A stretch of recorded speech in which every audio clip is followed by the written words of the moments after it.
Get out the insurance cards, get out the copays. The office is open, my friends. Brought to you by drroto.com.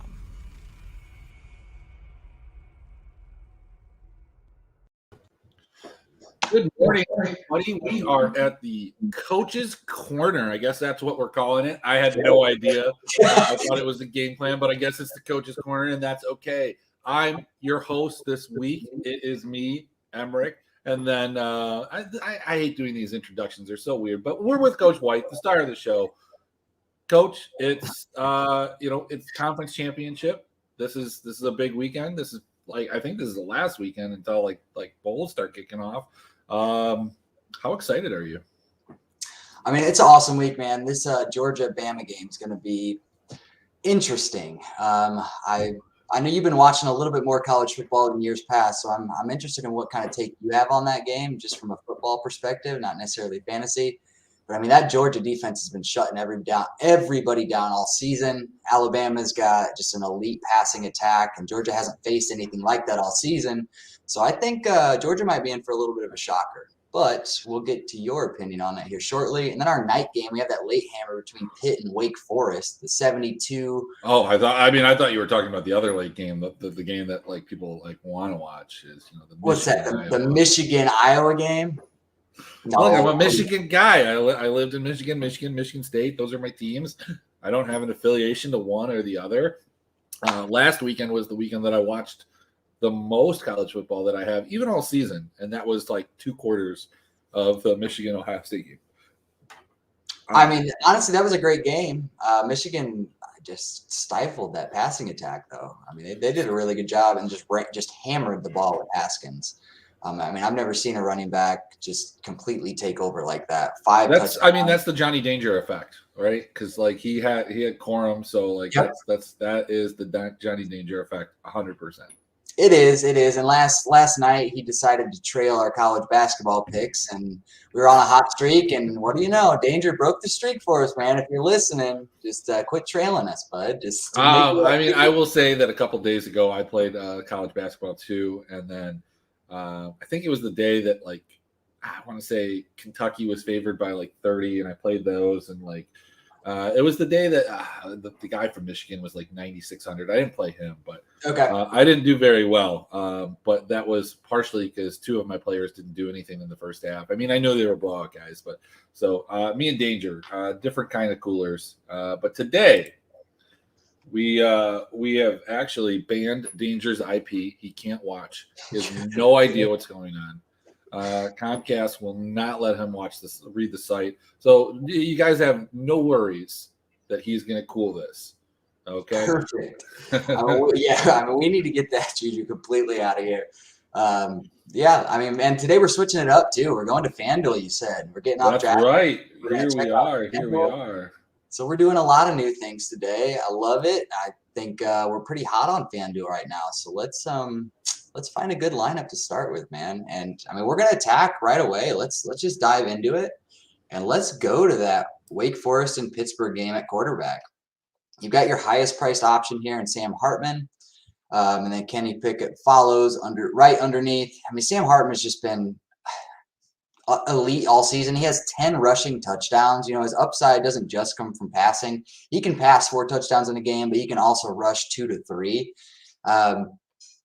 There's nothing not to like here. I mean, on DraftKings, if you are playing on there, he's 9,500. He's priced below Pickett, but I just think he gets more touchdowns, and you don't get that 300-yard bonus on FanDuel, and that's why Pickett's probably more expensive on DraftKings, because he does get that 300-yard bonus for passing every time. But Hartman's got the touchdown upside, so I think we just lock him in and build around him. Sorry, I tried to swallow that piece of bacon whole, apparently. Whew, it's a tough morning for me. It's a tough morning. We're making it, though. We're getting through this. There's not a lot of games on the slate. So, is this Pittsburgh Wake Forest game? Is this the premier game in terms of DFS? Is this where you think most of the ownership is going to go? I tend to believe so. What I really want to know, because I don't know any. Georgia, Alabama seems like a good game. I know a little bit about it. I know a little bit about Cincinnati, and I know Houston probably shouldn't beat them, but they might. Michigan, Iowa. I know how you feel about Iowa, games involving Iowa, games involving the Big Ten as a whole. What I really need to know, though, is what's going on with this. There's this Northern Illinois, I think it's Kent State. Like, what's going on with these teams? What are they all about? Yeah, so there's actually a lot of value in that game. The last time that those two teams played, they played in the season. They put up a total of 99 points. So they know each other. They have one wide receiver, Rudolph. You'll see he had, you could probably even scroll down. I think he had a 300-yard, 3-touchdown game against them, like something insane against Kent State. So I don't know, like if they go right back to the well on Rudolph or they try to fit in Cole Tucker. He's actually my favorite play in that for Northern Illinois. Cole Tucker, he was listed as questionable, but he is slotted to play, and he's a lot cheaper. I like him on both DraftKings at 5,000 and FanDuel at 6,800. I think it's a great value. What happened is he was the number 3 wide receiver. The number 2 guy went down, and he kind of took over in the last 3 weeks. He saw upwards of 12 targets in every single game. So I love the discount on Tucker. And I love the bring back spot at running back with Marquez Cooper. He's got touchdown in every single game but 4 this year, and he's on a streak of 5, I believe 5 in a row. I mean, he's, just on FanDuel, if you're looking for touchdowns, he's your guy. 8,800, great price. He's not the highest priced running back on the slate. And 88 is not a bad price at all for FanDuel, especially for a guy that's got a 100-yard, 2-touchdown upside. And then the last time they played, that's exactly what he did. He had around 28 fantasy points on DraftKings because he got the 100-yard bonus. So he probably had around 20 to 23 on FanDuel. And I mean, that's exceptional value. So I really like Cooper and Tucker in that game. And I mean, you can do a full game stack too there. Like if you don't want to wait until that late night hammer, if you just want to be in first all day and kind of hold on, take some screenshots. So show the friends, the family, show your significant other. This is why I do this. I'm fucking rich. Like exactly. Yeah. So if you want to be the guy that's winning 10,000 at noon, then that's the game you want to hop on. But I actually like Alabama and Georgia for fantasy. It is supposed to be kind of more of a defensive battle, but like I said, Georgia really hasn't played any good passing attacks all season. The best passing attack they played is the Tennessee Volunteers. That's Hendon Hooker, who's like a rushing quarterback first. And Tennessee had a wide receiver go 11 for 201 against them. Cedric Tillman for Tennessee, the outside wide receiver. So Jamison Williams for Alabama, him and Mechie, I mean, they're going to see if Alabama's playing from behind. You saw it last week. Young threw the ball 51 times in that game against Auburn when they were playing from behind. So if people think Georgia come out to a lead like they've done all season, Young's going to continue to throw the ball. And Alabama's running back, Brian Robinson Jr., is questionable with a pulled muscle in his leg. So they're going to want to pass more anyways. They're on their 4th-string running back. Their 2 other backups are already on the IR. So they're down to their 4th-string running back if Robinson can't go. And, I mean, a pulled muscle in a running back, I don't care how, great your week of practice was. If it's a true pulled muscle, you're not 100%, plain and simple. Yeah, and I would say that I would probably favor these wide receivers based off of what you said, a lot more on DraftKings as opposed to FanDuel. Not that they're bad plays on FanDuel, but, if they're going to be passing the ball, like, look, at the end of the day, this Georgia defense is still one that we regard as pretty decent. Yeah. And if they're able to limit the scores, but not limit the completions, that PPR scoring is going to rack up. There are going to be values from that stance. I guess I just think that Georgia does win this game. I don't necessarily think it's super high scoring. And as a result, I think you can pick one, but this is not a place that I want to be overexposed to. Does that make sense? Yeah, it does. I mean, I am overexposed to it. Like okay.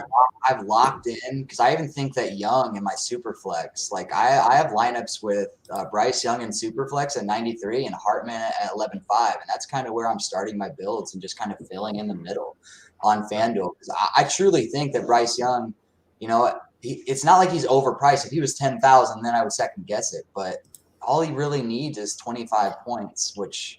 I mean, he's hit on 90% of his games this year. I know it's not against Georgia, but they also haven't been playing from behind all year.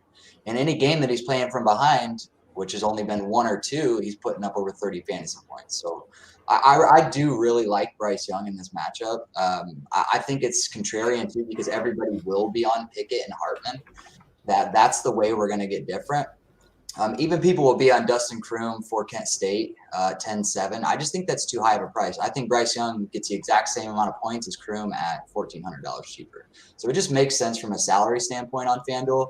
And there's a couple wide receivers like Addison I really want to pay up for. So that $1,400 value, it's kind of crucial for me. Addison. Right. That makes sense. Well, let's talk about this other game that has, outside of that Kent State, Northern Illinois game, there's another game that has an over 50-point total. A lot of these other ones are in the 40s from what I'm looking at. And it's going to be that Houston-Cincinnati game. This just feels like, this just, to me, I think Cincinnati's going to win. If they're going to lose, it would be very poetic if they lost here, given everything that surrounded their attempt to break into the college football playoff. What are your feelings on this particular game right here? Oh, this is tough. Cincinnati hasn't played that many good teams all season, and Houston has an excellent pass rush. They've just been stifling quarterbacks that have done well all season. Like you think they get a good matchup against Houston, and then you look at the total, and the quarterback has negative 70 rushing yards because they've been sacked 14 times in a game. And that's kind of where Desmond Ridder gets, his extra points is from rushing. So even if he gets sacked 3 or 4 times, that just instantly cuts down on his rushing upside. So I actually think this opens up lanes for Jerome Ford, though. Like if Ritter's smart enough, he's going to be able to call audibles at the line and to draws and see those blitzes from the safeties. And I think Ford's going to have a lot of running room right up the gut. Houston is a little bit weaker at defensive tackle. They're just super strong at their outside linebacker and ends, super fast. So I think if they set up some screens to Ford, I think he could pay off value. And they're a team that always seems to end up on the 1-yard line. And you're kind of like, okay, who's getting the touchdown? Is it going to be Ridder on a sneak, or is it going to be Ford smashing it in? And today it kind of has that feel of Ford getting the 2 touchdowns. So I do like Ford in this game. As far as Houston, since he's just a team we haven't attacked all year on defense because they have a great secondary. Yeah, they have a great secondary, and they have. You did it. You remembered it, man. That's exactly right. They have a great secondary, and Houston really only has one elite wide receiver, and that's Nathaniel Dell. But we don't attack number ones against Cincinnati. They failed all season long. There's no reason not to go back. If I was going to dive deep, Jeremy Stingleton at 5,800 for Houston. He is seeing a lot more targets. So he's 5 receptions in 3 out of his last 4 games. Last time out, he had 100 yards and a touchdown. 5,800 is a good price for Jeremy Singleton, and he does not get the number 1 corner from Cincinnati, who we always stay away from. So outside of that, it would just be those 2 players, Ford and Singleton, for me in that game. Outside of that, I think you're getting a little bit too cute. Well, let's talk about a couple of the other games here. There's just not a ton of them. We have some time. We're switching up the format because why not? It's the last week of the year. We've got UTST. Don't know who that is. Utah State. Yep. Utah State versus San Diego State. It is a 49.5 over/under. So look, I was finding that. I acted like I didn't know. I had no idea who it was, but then I look over at my other screen and it's right there. 49.5. Do we want anything from this game? This game feels like it could be really sneaky. It's look, the Kent State Northern Illinois game, huge over under. I think it's 75. You're huge on this Alabama UGA. A lot of Southerners are. This is that game. Then you've got fish like B in Danger that are probably going to play Haskins in Michigan. And then you've got Cincinnati, the people from Ohio. The Ohio State's not playing. They got to play Cincinnati. This game feels like it's going to be forgotten. The West Coast, they're not up yet. What's going on here? Yep. One of my favorite wide receivers on the slate is for Utah State, Devin Thompkins. You'll see in his last 3 games, it's not impressive, but they've also blown out those opponents, and they haven't needed to utilize him.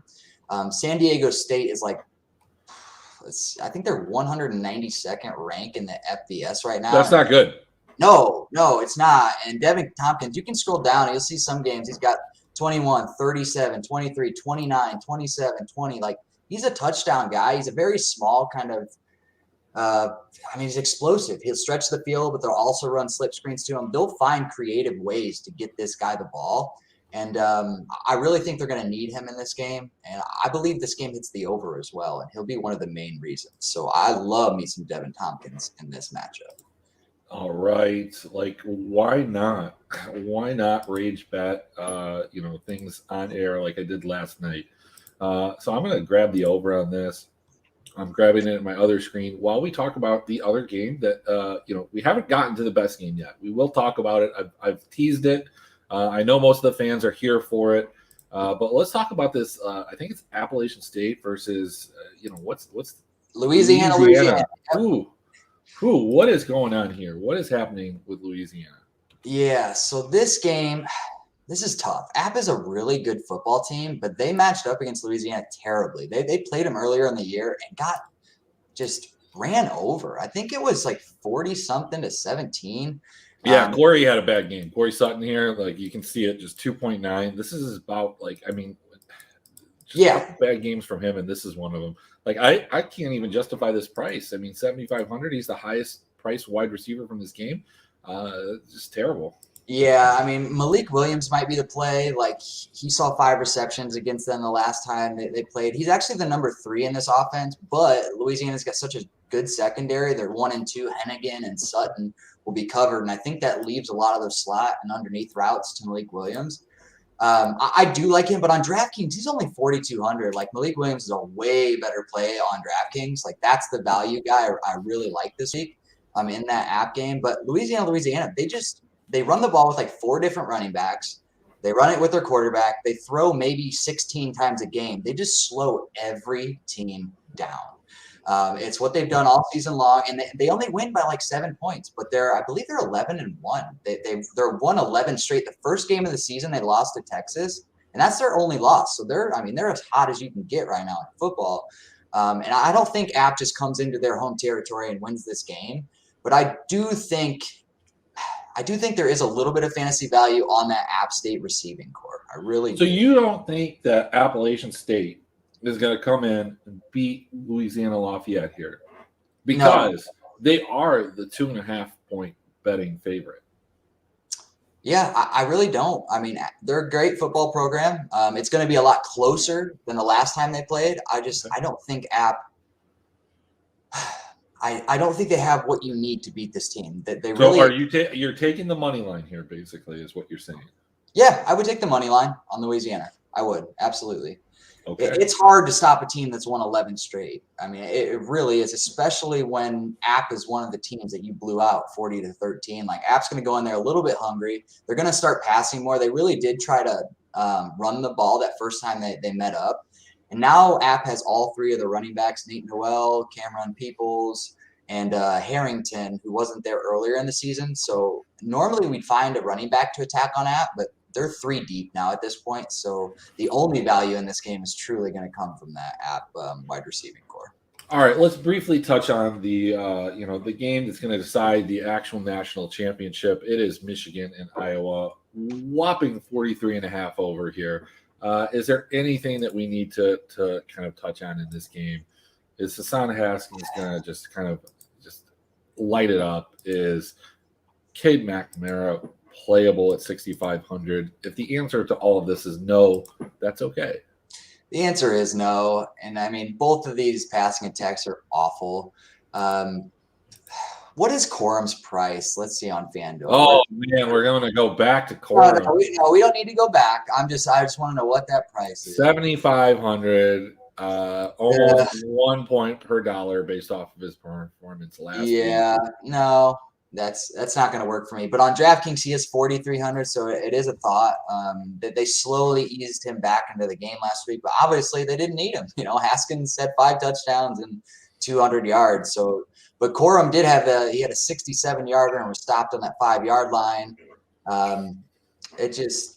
He's the big play upside. If for any reason Michigan goes down like we thought they would last week, Corum becomes the play. But I do think Michigan handles Iowa here. So, no, I'm out. I'm out on that game as a whole. If you did want to play somebody, you could pay up for Haskins. But I think wide receivers are worth paying up for more so this week than running back. All right. And then finally, the game, we touched on it at the beginning. I just changed up everything for you. Yeah. I threw you for a loop. We talked about Sam Hartman. We talked about Kenny Pickett. This game is a 70-something over under 71.5. What outside of that? Are we going to go to A.T. Perry? It reminds me a lot of the building supply company that we in my business we buy from, T.W. Perry, very similar to A.T. Perry. But you know what? Look, that company, they screw up a lot of orders. Is A.T. Perry going to screw up my lineup if I put him in there? I would pay up for Addison in the same game for 500 more, and I would pay down for Jakari Roberson for Wake at 83. That would be the way I would attack it. Personally, I think Addison's a better play than Perry, and I think that Roberson, he runs out of the slot, and Pittsburgh, they're better on the outside corner, so AT's the kind of a stretch the field guy. I really think this is the Roberson week, and we've seen him explode in these high matchups before. Earlier in the year, there was he went back-to-back. He had 37, 14, 26, and he's kind of fallen off a little bit, but it's not really fallen off. It's 5 receptions for 71, 6 receptions for 93. Last week, he was pulled at halftime because they were up 31-10 at half. He's got a path to 7 receptions, 100 yards, and 2 touchdowns here. So I really do like the value on Roberson this week over Perry. Yeah, I mean, the big question is, Danger, if you're watching, who are you playing? Like, that's what we need to know. Yes. Yeah. Go ahead. Put that in the chat, man. Let us know. Yeah, let us know. Exactly where are you? Where are you right now? I don't know. Actually, I kind of feel like Danger is going to bink this week. This is his, we ragged on him. It's, I think he's going to just clean up the next 2 days. I'm excited for him. All right. So from a betting standpoint, we are taking Louisiana Lafayette as a dog. We're going to take the money line. Are there any other bets that we can go ahead and take before we sign off here? Yeah. I like it's a Bama and Georgia game hitting the over the 49. Okay.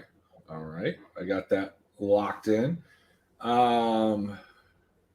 How do you feel about this Incarnate Ward and Sam Houston State game? Incarnate Ward and Sam Houston State. What's that, basketball? No, it's a game. I mean, you don't have to have an opinion on it. It just seems like a weird name. It's at 3:00. I mean, I guess. Oh, no, that's not on any slate. I have hands off on that one. I don't know. If it's not in the line of sight, I have not done any research on it. I gotcha. All right. There is one more bet, though, that I do think, because Baylor's starting quarterback is out again. I think Oklahoma State at -6.5, that noon game. I think Oklahoma State just kind of runs over this team. Baylor's been good on defense all year, but Jalen Warren, the running back for Oklahoma State, he has a good value on FanDuel as well at 8,200.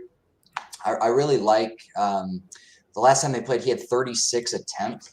I mean, just ran the ball all over him. And I think that's the same game plan Oklahoma State's going to come in with. They're just going to try to get up early and then run the ball out. And I think they win by probably about 10 points in this game. Baylor's going to try to play catch up with a backup quarterback, probably going to throw some interceptions, make mistakes. Oklahoma State could even score on defense. So I do like them winning, and I'll take the points, 6.5. Fantastic. Outside of that, that's it, man. That's all I really got. So, yeah, if you're building lineups, I do really like you to start with Sam Hartman. And if you want to get crazy, I mean, Bryce Young, I really think could just crush his value on FanDuel and DraftKings at 8,500. All right, fantastic. Well, hey, this has been another episode of the Coach's Corner, apparently is what we're calling it. I had no idea, but now we know. Now we know for next season. I don't know. Are there going to be more slates? Are we coming back next week, or is this it? Is this? I think this is farewell for the season. I don't think like the bowl games are always so spread out and they're like different days of the week that I don't think it's all going to land on a Saturday. If it does, we'll be back. If it's anything like over 4 games, we'll definitely be back. Otherwise, I'm going to be on Discord, still helping people out with single game entries for bowl games, bets, all that good stuff on drroto.com and our Discord channel. Outside of that, man, I appreciate it. It's been a fun season.